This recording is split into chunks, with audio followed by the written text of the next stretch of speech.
Hello bongs, welcome to my YouTube channel. তো ইউটিউবে 4-5 দিন হয়ে গেল গোপীচাঁদের চাণক্যা মুভির হিন্দি ডাবটা বেরিয়ে গেছে এবং এটা কিন্তু 2019 সালের সিনেমা, যেটা অ্যামাজন প্রাইমে অ্যাভেলেবেল আছে তেলুগু ল্যাঙ্গুয়েজে।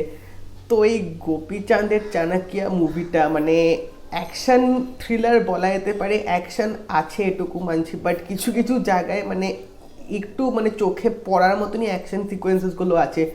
যদিও বা মানে এই ফিল্মটা কিছু কিছু সিন কিন্তু আমার দেখে একটু পুরনো কোনো ফিল্মের কথা বা পুরনো কোনো ফিল্মের সিনের কথা মনে পড়ে গেছিলো, যেটা হয়তো তোমরা দেখলেও হয়তো বুঝতে পারবে আশা করছি।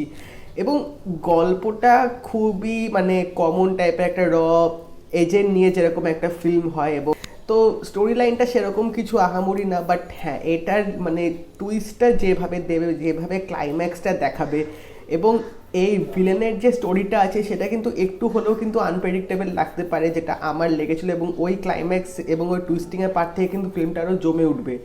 তো এই 2 ঘন্টার ফিল্মটা আমার মনে হয় আরেকটু কাটছাট করে হয়তো আরেকটু শর্ট করা যেতে পারো, বাট অতটাও খারাপ লাগেনি।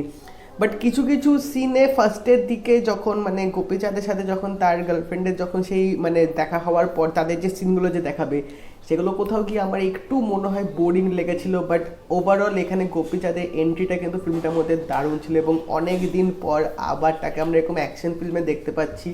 তো আমার ঠিকঠাক লেগেছে, অতটাও ফিল্মটা খারাপ লাগেনি। একটু উইক ছিল যদিও বা, মানে থ্রিলার বলা যেতে পারে, বাট মানে খুব সেইভাবে যে তোমাদের এনগেজ করে রাখবে সেটা কিন্তু অতটাও নাও হতে পারে। আমার অতটাও মানে এনগেজিং ফিল্ম লাগেনি যদিও বা।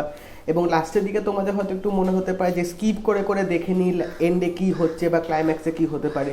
তো এরকম কিন্তু ফিল তোমাদের আসতে পারে শেষের দিকে। বাট তাছাড়া কিন্তু বলা যেতে পারে এখন নতুন যদি কোনো তোমরা ডাবিং ফিল্ম দেখতে চাও অ্যাকশন, তো এটা তোমরা দেখে নিতেই পারো। খুব মানে হাই অকটেন অ্যাকশন সিন নেই, বাট দেখার মতো কিন্তু এখানে অ্যাকশন সিকোয়েন্সেসগুলো দেখেছি যেগুলো কিন্তু তোমরা রীতিমতো এনজয় করবে। এবং মানে গোপীচাঁদকে আবার এরকম অ্যাকশন সিকোয়েন্সে দেখাটা অনেক বছর পর, ইটস লাইক মানে দারুণ ব্যাপার তার ফ্যান্সদের কাছে। এবং ফিল্মটাতেও কিন্তু তিনি বেশ ভালোভাবে কিন্তু পারফর্ম করেছে। এখানে অফিসারের রোলও প্লে করছে, আবার তার আরেকটা ডুয়েল ক্যারেক্টার আছে, এবং সেই ক্যারেক্টারটা কী সেটা জানতে গেলে কিন্তু অবশ্যই ফিল্মটা দেখতে হবে। এবং সিরিয়াসলি বলছি, যেভাবে এন্ডিংটা করেছে, যেভাবে ক্লাইম্যাক্সটা সাজিয়েছিল, দ্যাট ওয়াজ টু গুড। মানে এইভাবে যে গল্পর যে প্লটটা যে শেষ হবে সেটা সিরিয়াসলি মানে আমি ভাবতে পারিনি। এবার আমার মনে হয় এটার হয়তো পার্ট 2 হয়তো আসতে পারে পরে, কারণ যেভাবে এন্ডিংটা হলো। তো এবার দেখা যাক এটা পার্ট 2টা আসে কিনা, বাট আশা করছি মানে সেই ফিল্মটা আরেকটু বেটার হবে, আরও ভালোভাবে হবে।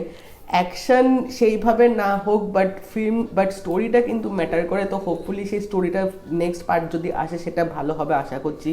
তো ইউটিউবে কিন্তু এখনও অবধি ফিল্মটার মোটামুটি আমি যা দেখলাম মনে হয় 5 বা 10 মিলিয়ন ভিউজ হয়তো পেয়ে গেছে। তো এই ফিল্মটার ভালো ভিউজ পাবে আশা করছি, কারণ ভালো অ্যাকশন আছে, থ্রিলার আছে, যেটা এখানকার ইন্ডিয়ান অডিয়েন্সদের খুব পছন্দ। এবং তাছাড়া এটা সাউথ ইন্ডিয়ান ফিল্ম একটা, তো ভিউজ তো হবেই, সেটা নিয়ে কোনো সন্দেহ নেই। এবং মিক্সড রিয়াকশন কিন্তু আসতেই পারে। তো তোমরা যারা প্ল্যান করছো যে তোমরা দেখে নেবে, তোমরা দেখে নাও, বসতে পারো। বাট হ্যাঁ, আগে থেকে বলে দিচ্ছি সেরকম আশা নিয়ে বসো না, কারণ খুব বেশি এক্সপেকটেশনস নিয়ে বসলে কিন্তু সেটা কিন্তু তোমাদের ম্যাচ নাও হতে পারে। তো জাস্ট অ্যাজ আ সিম্পল একটা অ্যাকশন এন্টারটেনমেন্ট দেখছো সেইভাবে নিয়ে বসো, তাহলে হোপফুলি তোমাদের ফিল্মটা হয়তো ভালো লাগবে। তো তোমরা যারা দেখে নিয়েছো ফিল্মটা ইউটিউবে, আমাকে জানিও তোমাদের কেমন লাগলো ফিল্মটা দেখে, গোপীচাঁদের অ্যাকশন সিকোয়েন্স বা তার পারফরমেন্স দেখে তোমাদের কেমন লাগলো। আর যদি এই ভিডিওটা ভালো লেগে থাকে এটা লাইক করে দিও, শেয়ার করে দিও, চ্যানেলটা কিন্তু অবশ্যই সাবস্ক্রাইব করে দেবে, নোটিফিকেশন বেলটা অল করে দাও, যাতে আরও আপকামিং আপডেটস রিভিউস আসলে কিন্তু তোমরা সেটা তখন পেয়ে যাবে। তাই দেখা হবে পরের ভিডিওতে। বাই।